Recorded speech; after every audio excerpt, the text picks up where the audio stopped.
Change the print settings for your HP inkjet printer in Windows to print only black for a single print job. You must have the HP printer driver installed on your computer to change this print setting. In the application you want to print from, select File, Print, the print icon, or press Ctrl and P on your keyboard. Select the link or button that opens the Printer Properties dialog box.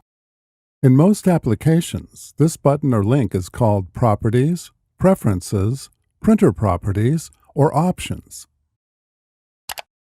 On the Properties window, select the Paper Quality or Features tab. If available, select the black and white option, OK, and then Print. If the black and white option is not available, select Advanced and then Print in Grayscale. Select Black Ink Only, Print in Grayscale, or High Quality Grayscale, depending on your preference.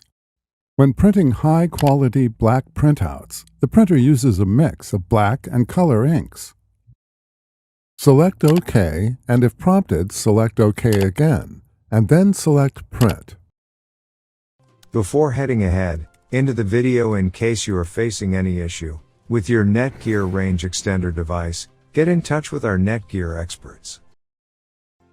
Thanks for watching, and don't forget to smash that like button and hit the subscribe button so that you don't miss any of our videos, and in the case face any problem, get in touch with the experts.